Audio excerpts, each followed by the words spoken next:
Hey guys, how y'all doing?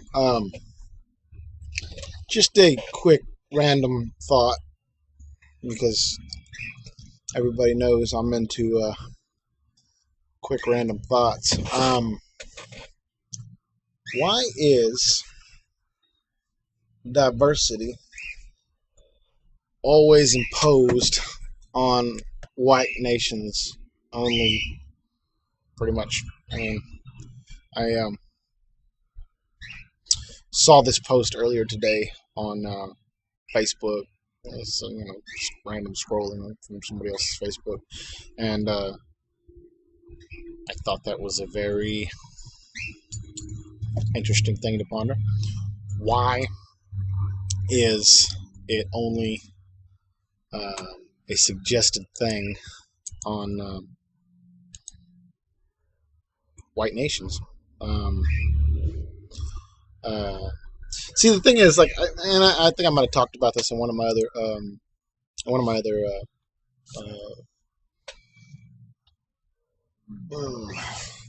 rants and whatnot. Um, there was a book I read, and it was basically called Race and Reason. Okay, and not Race and Reason. I'm sorry. Um, it was written by Putnam. No, it was called War Cycles, Peace Cycles. And War Cycles, Peace Cycles, it sort of had an anti Semitic viewpoint to it. I myself, I'm not anti Semitic per se. I'm anti anybody who's anti me. That's my general standpoint, regardless of your color, race, creed, nationality, religion. I don't care. But the um, what do you want? See this crap I got to deal with right here? You see this? See, I got to deal with. You see that? She thinks I like her or something. She thinks I got something for her. See her little nub back there wagging? She thinks I like her. I don't like you. Okay, maybe a little bit. Anyways, basically, but the book had it kind of went over the chronology of the rise and fall of nations, and the reason I say it was anti-Semitic is because it talked about the one of the prevalent forces in a lot of the rise and fall of these nations was Jewish people, which they have over history pretty much been really really good with money and usury. They call it credit now. Back then it was called usury, and usury is basically I'll loan you 10, I want 15 back. I believe the term they use is borrowing money into existence. You know, um, which is pretty much what our whole monetary system is based on, anyways. But there's only one winner on usury. It's the person at the top doing the lending, because you can technically never pay it all the way back. I mean, you can work your way out of debt and everything. Don't get me wrong. I'm not saying that, but anyways, yeah, it's a snake eating its tail type system, and it talked about the rise and fall of these nations, but yeah, sorry, I digress. Trying to make this quick, but the Jewish aspect of it was that in most of these nations, going back, whether you look at America, Germany, Egypt, Babylon, you know, um, they have risen to the top of pretty much every country. Jewish people are good with money. My boss is Jewish, and I love him dearly. And I haven't really met too many people with Jewish blood that didn't know how to handle money. And yeah, okay, call me what you want. Say I'm being prejudiced or bigot, but it's a fact. I mean, they're good with money. It's just part of it. It's genetics. Like I said, you don't meet too many poor Jewish people. You just don't, unless they choose to be. Anyways, the uh, but they've been kicked out of a lot of countries over the years. Some of it's even chronologued in the Bible. If you want to go back and read the sorry, I was working outside. Allergies making my eyes itch. Some of the countries that they've lived and been kicked out of, were or not just kicked out of, but oppressed and subjected and turned into slaves because they always rise to power. You know, whether it's by being really good with money or God's blessing, whatever you want to call it. But anyways, it's just a fact. I mean, it's just even in America, they own majority of the banking systems. Pretty much every movie you see is produced by Jewish people. I think Fox is the only non-Jewish owned media outlet, but then like their board of directors majority Jewish. And so I'm for. Hold on one second. Hold on. Hush. Sorry. Um, my cockatiel here at work has random moments of little outbursts that he has. But what was I? Yeah, they own majority of the media outlets, and I mean, like I said, it's the thing, and I mean, I'm not even coming at it from a conspiracy theorist point of view or anything like that. I mean, all this stuff can be looked up. Um, Another thing that's just fact is that we live in a society where whoever controls the media controls the people. Because 90, well, maybe not 90%, but I'd say a massive proportion of our society would rather be told what to think as opposed to forming their own opinion. They get their opinion from TV. It's not memorizing sports stats or who did what on a reality TV show. They go with whatever the traditional news outlets tell them is the real news, which it's something to consider. But anyways, yeah. So me and my tangents. Um,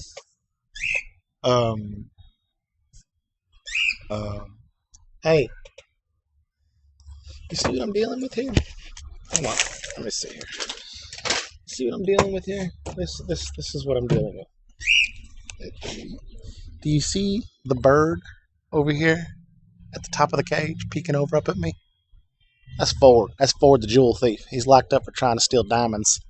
Um, yeah, he's locked up for trying to steal diamonds. Flew out of a tree like 20 years ago when my boss's wife was washing the car and landed next to her hand and started pecking at her diamond ring. And he jumped on her hand. She brought him inside the house. The next day, they got him a cage, brought him to the store, and he has been here at the store ever since. And the story is that he's doing life without parole for trying to steal diamonds. And to this day, if you stick your hand in there and you got a rock on your hand, he goes straight for it. But most birds like playing. Anyways, I digress. I blame the bird this time. But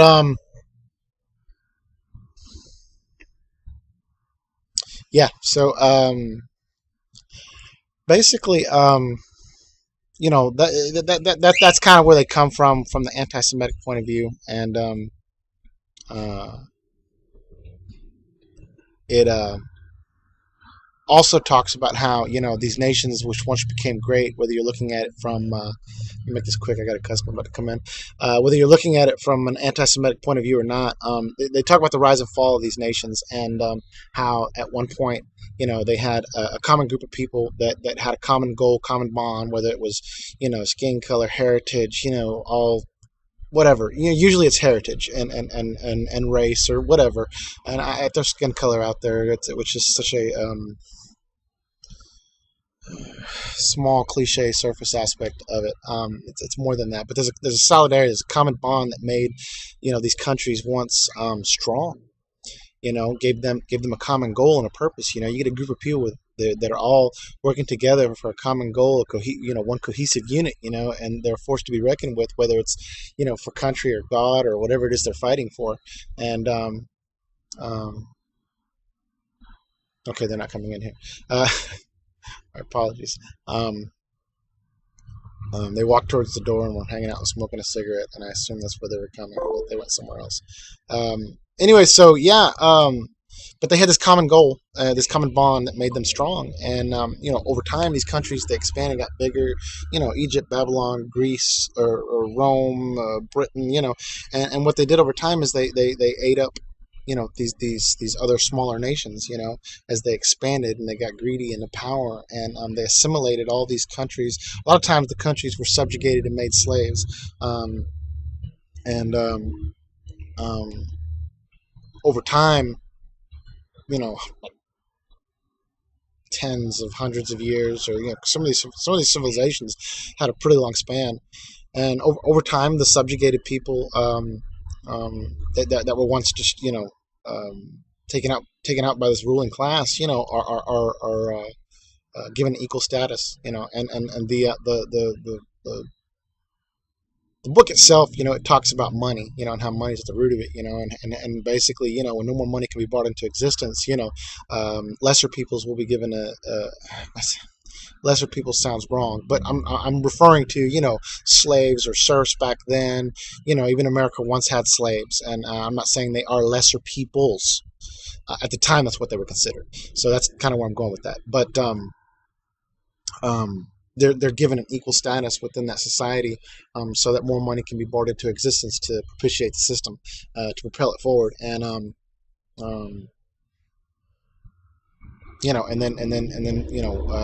eventually, when no more money can be brought into existence, it collapses in on itself, and um, the only thing that will keep the country from totally falling is a war. Wars usually tend to clean the slate, but again, it always ends up failing, and but one of the bigger, one of the biggest things that I found really relevant about the book itself is that, so you have these peoples that come from different backgrounds, different nationalities, different belief systems, different cultures that were basically taken over by a more powerful country, and then over time, they've held on to their heritage, their culture, their thought process. Different parts of the world think totally different from each other. They have a whole different way of doing things, and over time, when they're integrated into these societies, and eventually, given equal status and elevated, which is not in and of itself a bad thing, but you lose the solidarity, because now you have these people of equal status that come from a different background, different culture, different belief system, have different goals in life, and so what once was a tightly knit community, you start seeing these stress fractures that will basically, it's like a death knell for pretty much any society, and I mean, kind of, you see an accelerated version of it here in America. Um, um, I mean, you had a lot of people that integrated, that came over here and got citizenship, and I mean, even ourselves. I mean, and I'm not saying I agree with, people say, oh, America took the country. It wasn't there, the white man didn't own the country initially. Okay, yeah, all right. The Indians are the only rightful heirs by birthright of the country. Um, so I don't even want to, without even getting into that, and I could talk about that at a later time. But you see an accelerated um, version of what took, hundreds of years or thousands of years in some of these other countries, some of these other civilizations, that's been accelerated to a couple 100-year experiment here in America, because we just basically threw the borders open and said, bring it, send them all.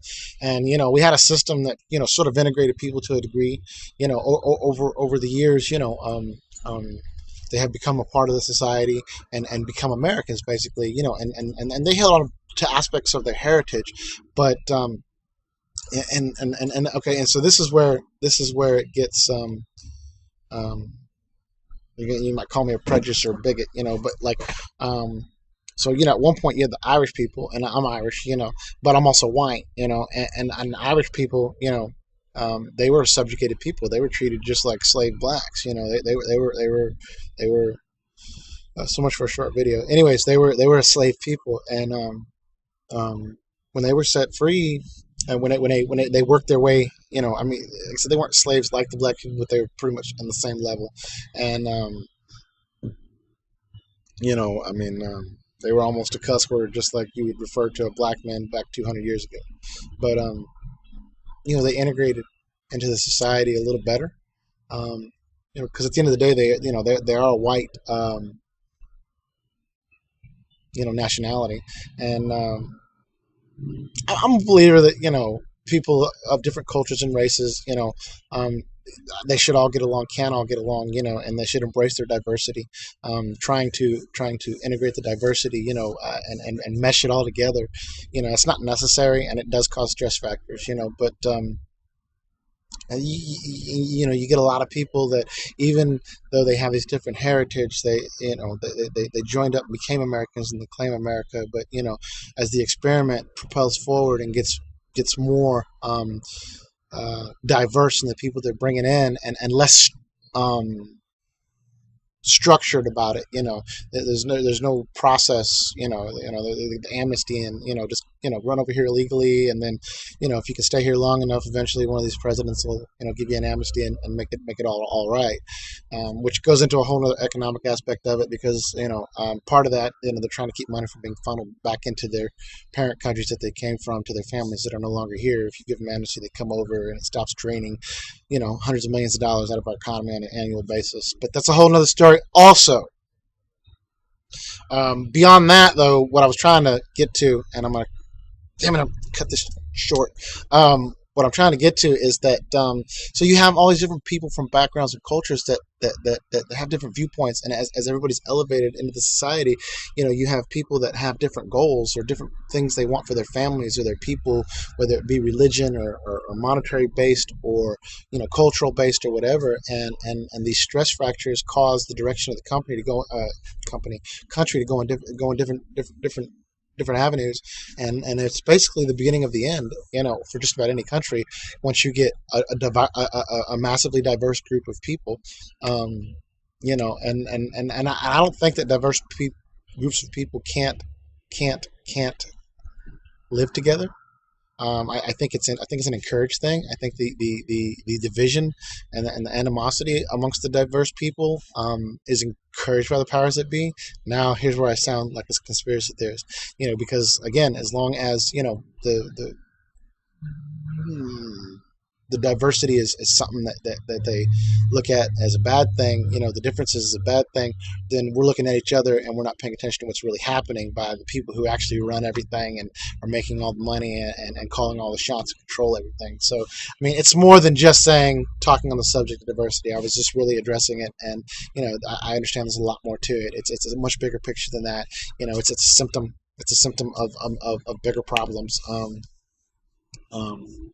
and that's kind of where I was initially wanting to go with it. But yeah, and so you get the stress fractures, and as I've said before, I get caught up in it myself, because I see these things, and it is an issue, and I can say, oh yeah, this diversity and these differences, and it tears the country apart, But then there's another part of me that has to remind myself that um, these differences are encouraged so that we you know I think we can have a diverse culture that lives together, as long as we can you know uh, have a common bond. I think we need a common bond. I don't think it's a bad thing for everybody in our country to have to speak English. I mean, if I were to endeavor to move to France, I would learn French. If I were to endeavor to move to South America, I would learn South American. I wouldn't just assume that everybody has to learn my language.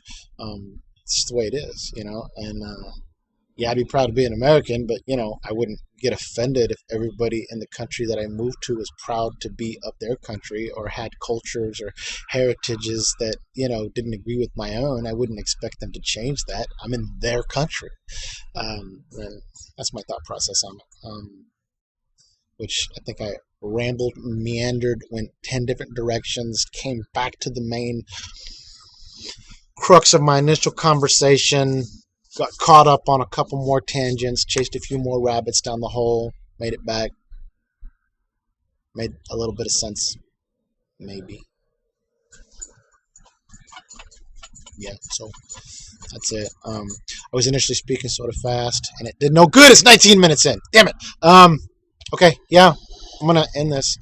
I was trying to speak fast 'cause I thought I had a customer coming in, but they're not here yet. So I'm 19 minutes, 18, 19, 20, 21. Bye, guys. Talk to y'all later.